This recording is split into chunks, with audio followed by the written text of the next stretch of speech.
میرا غوث کہتا ہے جو میرا غلام ہے قادری ہے، میں نے اللہ سے 70 مرتبہ وعدہ لے لیا ہے، میرا مرید بغیر توبہ کے مر نہیں سکتا۔ غوث پاک فرماتے ہیں میرے اللہ نے مجھ سے 70 مرتبہ وعدہ کیا ہے، عبد القادر جو تجھ سے محبت کرے گا اس کو اس وقت تک موت نہیں دوں گا جب تک کہ اس کو توبہ کی توفیق نہ دے گا۔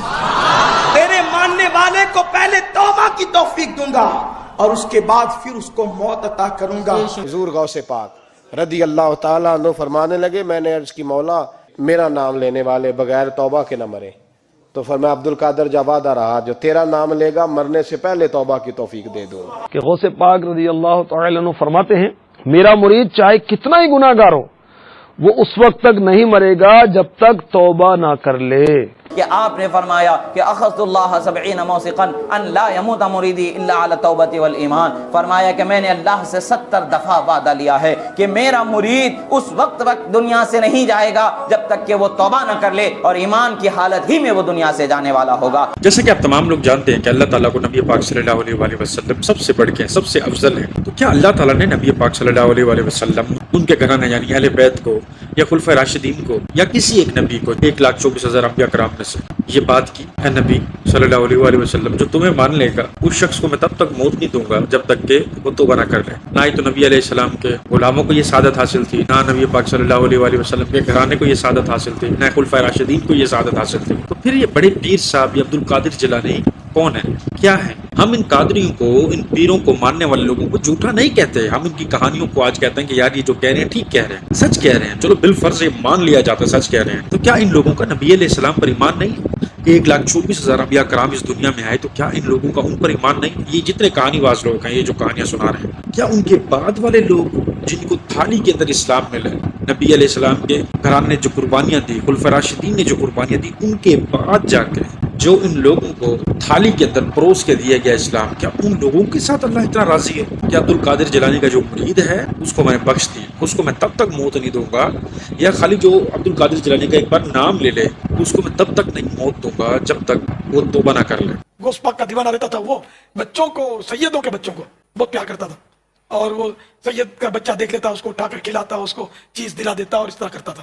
اس کا انتقال ہو گیا، وہ لوگ اکٹھے ہوئے تھے جو عزیز رشتہ دار، اچانک یہ اٹھ بیٹھا تھا، لوگ تو بھاگنے لگے یہ کیا ہو گیا؟ تو اس نے بولا کہ ڈرو مت، میں مرا ہوا ہوں، لیکن ہوا یہ کہ میرے غوث پاک آ گئے، میرے مرشد آ گئے، میرے پیر صاحب آ گئے اور میرے کو ٹھوکر ماری، اٹھ توبہ کیے بغیر کیوں مر گیا؟ توبہ کر لے، توبہ کیے بغیر کیوں مر گیا؟ توبہ کر لے۔ تو کہنے کا بات یہ ہے کہ ابھی ابھی میرے 11ویں والے آقا تشریف لائے تھے، مجھے ٹھوکر لگائی، فرمایا ہمارا مرید ہو کر بغیر توبہ کیے مر گیا، اٹھ توبہ کر لے۔ اور فرمایا ہمارا مرید ہو کر بغیر توبہ کیے مر گیا؟ کیا فرمایا؟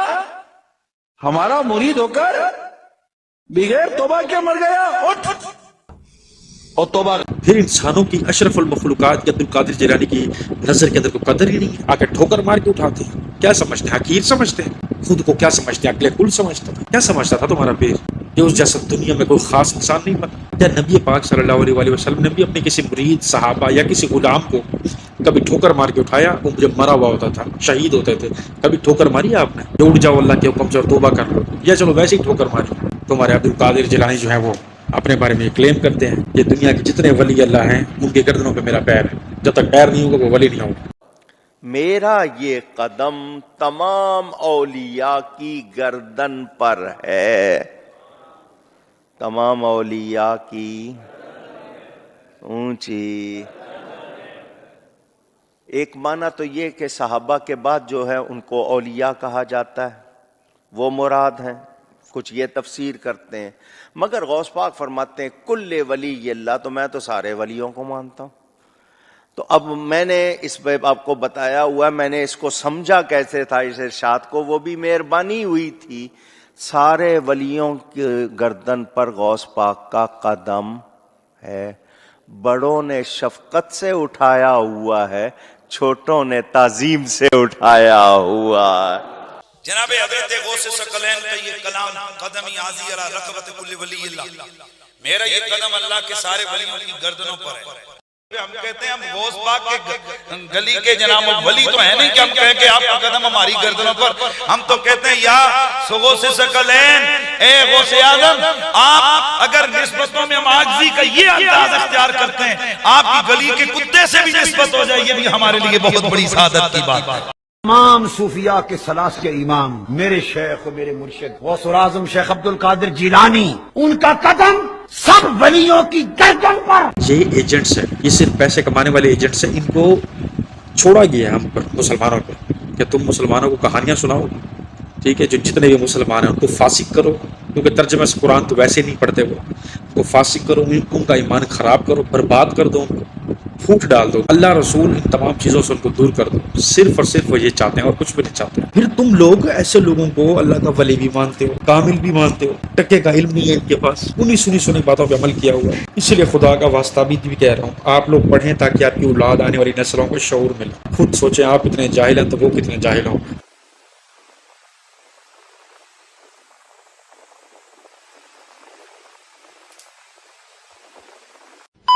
چلو السلام علیکم جی.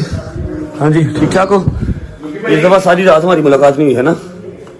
چلو بس صحیح لگ گئے، زنجیر لگ گئے، بس اپنی جگہ پہ نہیں لگے جہاں پر ہر سال مارتے ہیں، لیکن ہو گئی بس. نہ آپ سے ملاقات ہوئی، گھر آ کے ملاقات ہوئی. چلو بس ماما جی کیا ہو گیا؟ اب یہ ویڈیو دیکھنے کے بعد یقیناً آپ کے دماغ میں جو ہے بس سوال ہوگا کہ یار اس بندے نے یہ جو ڈیلی ولاگر ہے رجب بٹ، اس کی ویڈیو کیوں ڈالا ہے؟ اس کی ویڈیو پہ یہ کیا بات کرنا چاہتا ہے، یا اس کی ویڈیو سے دین کا کیا تعلق ہے؟ چلیں اس کو ایکسپلین کرتے ہیں. دیکھیے میں کسی کی پرسنل لائف کو ڈسٹرب نہیں کرنا چاہتا. ہر بندے کی اپنی زندگی ہے، وہ پوجا کرے، پجاری بنے، خود کو کاٹے مارے، جو کچھ مرضی کرے، وہ اس کا اپنا فیل ہے. لیکن جب آپ سوشل میڈیا کے اوپر آ کر اسی طرح کے کام کرتے ہیں کہ جب آپ کو لاکھوں کروڑوں لوگ دیکھتے ہیں، آپ کی سنتے ہیں، سمجھتے ہیں، اور ہر بندے کی یہ خواہش ہے کہ آج میں رجب بٹ بن جاؤں، ڈکی بھائی بن جاؤں، کیری مناٹی بن جاؤں، یہ جتنے بھی بڑے بڑے صغیر کے اندر یوٹیوبرز ہیں، ہر ایک چھوٹے نارمل یوٹیوبر کی جو ان کا فین ہوتا ہے ان کی یہی خواہش ہوتی ہے. اب اس بیچ میں اگر آپ اپنی لائف بتائیں نا کہ میں کیا کر رہا ہوں، میں کیا کرنے والا ہوں، ہم یہاں گھومنے گئے، میری فیملی میں یہ ہوا، میں نے آج آفس میں یہ کیا، میں پہلے غریب تھا، یا میں پہلے یہ تھا، اب میں یہ ہوں، یہ چلو سمجھ میں آتا ہے کہ ہر بندہ اپنی ڈیلی لائف کو جو ہے بتا رہا ہے، کیا کھا رہا ہے، کیا پی رہا ہے، ہگ رہا ہے، جو اس کی لائف ہے وہ بتاتا ہے، ٹھیک ہے. لیکن جب اسلام کے اندر فرقہ واریت ہے ہی ناجائز، تو پھر آپ اس فرقے کو پرموٹ کس وجہ سے کر رہے ہیں؟ کہ رجب بٹ کو دیکھنے والے لوگ کتنے ہیں؟ 2-2.5 ملین لوگ ہیں. اس کے اندر شیعہ بھی ہوں گے، سنی بھی ہوں گے، اہل حدیث بھی ہوں گے، بریلوی بھی ہوں گے، سارے ہوں گے. اب جو اس بندے نے چھملیاں ماری ہیں اپنی کمر پر، جو بھی اس نے نقصان کیے، دیکھ رہے ہوں گے اس کے چہرے کو آپ نے کہ کتنی تکلیف یہ برداشت کر رہا ہے. اب میرا سوال صرف اتنا بنتا ہے، اس کو جو 20-25 لاکھ لوگ ڈیلی دیکھتے ہیں، کیا ان میں سے 2%, 3% لوگ ایسے نہیں ہوں گے کہ یار جب یہ کر رہا ہے تو ہم بھی کریں گے؟ آپ کے دل میں بھی تو خواہش ہوگی کہ یار جس بندے کا میں فین ہوں، جب وہ ایسے کام کر رہا ہے تو میں بھی ایسے کام کر لیتا ہوں اور اس کو دکھاتا ہوں، یا اس کے سامنے کرتا ہوں، یا اس سے زیادہ کرتا ہوں، تو اس کو پتہ چل جائے گا کہ یار یہ تو سچا عاشق ہے، تو چلو میں اس کو اپنے ولاگ میں شامل کر لوں، میری بھی ویڈیو بن جائے اور میں بھی پاپولر ہو جاؤں. یہ سارا کام ہے بس اسی چیز کا. اب سب سے پہلے میرا سوال یہ ہے، کیا یہ چیز اسلام کے اندر جائز ہے، خود کو کاٹنا، خود کو پیٹنا؟ جب یہ سوال میں اہل تشیعوں سے کرتا ہوں تو مجھے اس کا جواب یہ دیتے ہیں کہ یار آپ ہی کی کتابیں ہیں، صحیح مسلم، صحیح بخاری، اس کے اندر حدیث ہے کہ جب نبی پاک صلی اللہ علیہ وآلہ وسلم نے دنیا سے پردہ فرمایا تو حضرت بی بی عائشہ صدیقہ رضی اللہ تعالی عنہا نے خود کے منہ پہ تماچے مارے، یعنی کہ انہوں نے ماتم کیا. میں یہ حدیث سنتا رہ گیا اور ہمیشہ چپ رہا. پھر جب اس حدیث کو میں نے مکمل پڑھا تو سمجھ میں آیا اگلا حصہ یہ ہمیشہ کھا جاتے تھے. حضرت بی بی عائشہ صدیقہ رضی اللہ تعالی عنہا یہ بھی کہتی تھی کہ میں کم سن عمر میں تھی، مجھ سے یہ غلطی ہوئی ہے. انہوں نے اس چیز کو ایکسیپٹ کیا کہ یہ خود کو مارنا، خود پر تشدد کرنا، یہ قطعاً اسلام کے اندر جائز نہیں ہے اور اسلام کا حصہ نہیں ہے. یہ ایک قسم کا رسول اللہ صلی اللہ علیہ وآلہ وسلم اور ان کے گھرانے پر جھوٹ باندھنا ہے. جو کام انہوں نے نہیں کیے ان کی طرف منسوب ہم نہیں کر سکتے.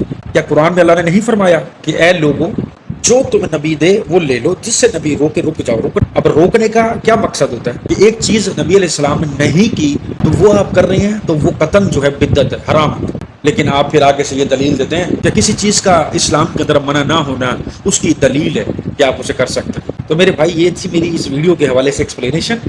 آپ اس بارے میں کیا رائے رکھتے ہیں یہ آپ نے مجھے کمنٹ میں ضرور بتانا. اور اہم بات، جس طرح سے پاکستان کے اندر 2-4 چینل ہیں ولاگنگ میں بہت زیادہ مشہور ہیں، سسٹرولوجی، ڈکی بھائی، یہ رجب بٹ ہو گیا، اور بھی 2-3 چینل ہیں. اب یہ لوگ نا اکثر اپنی ماؤں کو، بہنوں کو، اور ایون جس طرح سسٹرولوجی نے وہ اقرا لڑکی ہے، اقرا کمل ہے اس کا نام شاید، اس نے اپنے ہسبینڈ کو وہ V8 گفٹ کی ہے، دیکھا ہوگا آپ لوگوں نے. میں نے اریب کے لیے ایک گاڑی لی ہے، آج کے دن ہی وہ یہاں پہ لینڈ کی ہے. گاڑی پیاری ہے نا، اس کو پسند آئے گی. تم نے کیا ہے نا، اگر پسند ہے نا میں خود ہی سے کچھ مانگا تھا. کھولے سرپرائز سرپرائز. اب ان کی ان محنتوں سے یہ جو کما رہے ہیں یہ ان کی اپنی محنت ہے، ہم ان پہ کوئی بات نہیں کریں گے. کیوں؟ کیونکہ دیکھو انہوں نے اسٹرگل کی ہے، وہ کسی سے بھیک نہیں مانگ رہے، انہوں نے اپنی محنت سے یہ چیزیں لی ہیں. ٹھیک ہے، اپنی محنت سے اپنے TRP کو بنایا ہے. زیرو سے ہیرو تک کا سفر وہ آپ تمام لوگوں کو پتہ ہے. سوشل میڈیا کی پاور ہی ایسی ہے کہ آپ پہلے کیا تھے، آپ اب کیا ہیں، اور آگے آپ کیا ہو سکتے ہیں. ایون دیٹ وہ بھی آپ پریڈکٹ کر چکے ہوتے ہیں کہ یار یہ بندہ آگے جا کے یہ ہوگا. تو یہ بات طے رہی کہ ہمیں کسی کے پیسے کمانے سے یا زیادہ پیسے کمانے سے یا گھومنے پھرنے سے کوئی مسئلہ نہیں. جس طرح سے اقرا کمل نے ابھی ریسنٹلی V8 گفٹ کی اپنے ہسبینڈ کی برتھ ڈے کے اوپر. اب کتنے لوگ ہوں گے، کتنی وہ میری بہنیں ہوں گی جو اقرا کمل کو دیکھتی ہیں، اور ان میں انمیرڈ بھی ہوں گی، میرڈ بھی ہوں گی، کسی کی فیونسی بھی ہوں گی، نکاح پینڈنگ میں پڑا ہوگا، بڑے مسئلے مسائل ہوں گے. کتنے گھر خراب ہو سکتے ہیں انہی چیزوں کی وجہ سے کہ جن کے آپ فین ہیں. اس نے اپنے ہسبینڈ کو 4-5 کروڑ کی گاڑی گفٹ کی ہے، اور وہ ہسبینڈ آپ سے آ کے بولے کہ تم اسے اتنا پیار کرتی ہو، تمہارے باپ کے پاس بھی بہت پیسہ ہے، بڑا لینڈ لارڈ ہے تمہارا باپ، تم مجھے ایک موٹر سائیکل نہیں گفٹ کر سکتے، تم ایک چھوٹی موٹی گاڑی نہیں اپنے باپ سے مجھے لے کے دے سکتی. آگے سے پھر لیم ایکسکیوز بھی ہوتے ہیں، وہ گاڑی ہوگی تو تمہاری، بیٹھنا تو اس میں تم نہیں ہے، میرے کون سے گھر والے بیٹھیں گے کہ جب اس کی بیوی اس کو اتنا بڑا گفٹ دے سکتی ہے، تمہارا باپ بھی مالدار ہے، تم بھی کر سکتی ہو. اسی طرح سے اگر کسی ہسبینڈ نے اپنی وائف کو گفٹ کر دی 2-3 کروڑ کی گھڑی گفٹ کر دی، ڈائمنڈ رنگ گفٹ کر دی، اور آپ ان کے فین ہیں، تو کیا وائف ہسبینڈ کو نہیں کہے گی کہ یار اس کی بیوی کو تو اس نے اتنا گفٹ دیا ہے، تھوڑا بہت آپ بھی میرے لیے کریں. اب ایک بندے کی تنخواہ ہے ہی 50-60 ہزار روپے، یا چلو میں کہتا ہوں زور لگا کے 70-80 ہزار روپے، لاکھ روپے کر لو. آج کے دور میں مجھے بتاؤ لاکھ کی ویلیو کیا؟ میں سمجھتا ہوں کہ آج کے دور میں لاکھ کی ویلیو ہے 7-8 ہزار یا 10 ہزار کے متبادل. کیونکہ پیٹرول، یہ بجلی کے بل، اتنے ٹیکس جو گورنمنٹ نے ہماری لینے کے لیے لگا دی ہے، ہمیں پتہ ہے کہ ہم اس کے اندر سروائیو کر رہے ہیں، سانس لے رہے ہیں. اللہ کا بڑا کرم ہے، الحمدللہ. اللہ نے سفید پوشی کا یہ عالم بنا کے رکھا ہوا ہے کہ ہمیں کسی سے مانگنی نہیں پڑتی، اور ہم خواہش کرتے ہیں کہ آگے ہم کسی سے مانگے بھی نہ. آپ کو پتہ نہیں ہے، آپ کو زیادہ تر دیکھنے والے لوگ وہ ہیں جن کے پاس ٹکا نہیں ہے، کچھ بھی نہیں ہے ان کے پاس. وہ بیچارے ہینڈ ٹو ماؤتھ ہیں، ان کو سیلری ملتی ہے تو ان کا گھر چلتا ہے، اور مہینے کے چند دن ایسے آ جاتے ہیں کہ ان کے پاس پیکج کروانے کے بھی پیسے نہیں ہوتے. اتنے مایوس ہو کے وہ اپنی قسمت سے بیٹھے ہوتے ہیں کہ یار دیکھو انہوں نے کیا کر لیا، انہوں نے کیا خرید لیا، اور ہم بھینس کی تم وہیں کے وہیں بیٹھے ہیں، ہم بیکار ہیں، ہم یہ. کتنے لوگ جو ہے وہ سوسائڈ اٹیمپٹ کرنے کا ارادہ رکھتے ہوں گے اس وجہ سے. بھائی تجھے جو گفٹ، تو ہیلی کاپٹر گفٹ دینا ہے نا، تم اپنے گھر والوں کو ہیلی کاپٹر گفٹ دو. میں کہتا ہوں دنیا جہاں کی ساری دولت اپنے ماں باپ، بہن بھائی، بیوی بچوں پہ خرچ کرو، مگر پلیز بند کمرے میں کرو. نہ دکھاؤ کہ میں نے اس کو یہ دیا وہ دیا ہے. یہ ایک قسم کا آپ کیا کر رہے ہو، آپ اسلام کے اگینسٹ چل رہے ہو. کیا نبی پاک کی تعلیمات ہیں یہ کہ جب کچھ مہنگی چیز لو تو لوگوں کو دکھاؤ، جو غریب ہیں غربا ہیں ان کو دکھاؤ کہ یار یہ دیکھو میرے پاس یہ ہے، میں نے گفٹ دیا ہے، یہ دیکھو میں اتنا جو ہے وہ لینڈ لارڈ ہوں، میں نے 4-5 کروڑ کا گفٹ دے دیا، یہ کر دیا وہ کر دیا. اس میں غریب جو طبقہ ہے وہ کہاں جائے گا؟ اور روز قیامت والے دن تم اللہ تعالیٰ کو کیا منہ دکھاؤ گے؟ کیونکہ قرآن میں تو اللہ کہہ رہا ہے کہ جو لوگ میں کرتے ہیں نا کہ میرے پاس یہ ہے، غریبوں کے پاس کیا ہے، یا جو لوگوں کو دکھا دکھا کر کھاتے ہیں، لوگوں کو دکھا دکھا کر گھومتے ہیں پھرتے ہیں پہنتے ہیں، اللہ کہتا ہے مجھے ان کو سمجھ لینے دو، اور میں نے ان کی رسی کو ایسے کھینچنا ہے کہ ان کو یہاں تو جو ملے گا سو ملے گا، آخرت میں بھی ان کی پکڑ ہوگی. اور پھر میں ان سے پوچھوں گا ہاں اب بتاؤ. تو خدارا اپنی بھی آخرت خراب نہ کریں اور لوگوں کے دماغوں کو خراب نہ کریں، تاکہ وہ سوسائڈ سے بچ سکیں، مایوسی کے شکار سے بچ سکیں، اور ان کی زندگی اچھی ہو سکے. جو کچھ دینا ہے آپ دیں، لیکن بند کمرے میں دیں. ایسے دیں کہ دوسرے کو پتہ نہ چلے. آپ کی اپنی لائف ہے، کیوں اپنے دشمن پال رہے ہیں؟ کل کو آپ کے رشتے دار کھڑے ہوں گے کسی نکڑ چوراہے پہ آپ کو مارنے کے لیے، مرڈر کرنے کے لیے. ایسے ہی، کیونکہ ایسے لوگ مرتے بھی ایسے ہیں. میں کسی کو مطلب کہ بد دعا نہیں دے رہا، میں ویسے ریئلٹی بتا رہا ہوں کہ ایسے لوگ مرتے بھی ایسے ہیں. ڈپریشن کا پیشنٹ ہو کے، یا پھر ان کا مرڈر ان کو اپنے ہی کوئی رشتے دار، کوئی سگا بھائی، کوئی بہن، ایسے ویسے لوگ کر جاتے ہیں. ظاہر ہے ایک بندہ جو ہے وہ ٹکا نہیں کماتا، زیرو کماتا ہے، اور ایک بندہ کروڑوں روپے کمانے لگ گیا اچانک سے، یوٹیوب کی وجہ سے، ڈیجیٹل مارکیٹنگ کی وجہ سے، فری لانسنگ کی وجہ سے، وٹ ایور جو بھی آج کے دور میں کام ہے. ظاہر ہے نا کہ 2 بھائی ہیں تو دونوں کی عقل برابر نہیں ہو سکتی. اب دوسرے بھائی سے یہ برداشت نہیں ہوتا، یا رشتے دار کوئی ایسے ہیں آپ کے ممانی کی طرف سے، خالہ کی طرف سے، ان سے یہ چیز برداشت نہیں ہوتی. تو جب ان سے یہ چیز برداشت نہیں ہوگی تو وہ آپ کا جینا برداشت کیسے کر سکتے ہیں؟ مجھے پتا ہے کہ سامنے والا ایک ہی بندہ جس کی وجہ سے اس کا پورا خاندان بیٹھ کے کھا رہا ہے، وہ کروڑوں اربوں جو ہے وہ کما رہا ہے. اگر وہ بندہ سائڈ پہ ہوتا ہے تو وہ زیرو ہو جائیں گے، کیونکہ میں خود کچھ کر نہیں سکتا نا، بزدل آدمی ہوں نا، میں خود کچھ نہیں کر سکتا، تو میرے دوسرے کی زندگی چبھنے لگ جائے گی. تو اپنے دشمن نہ پیدا کرو، ٹھیک ہے؟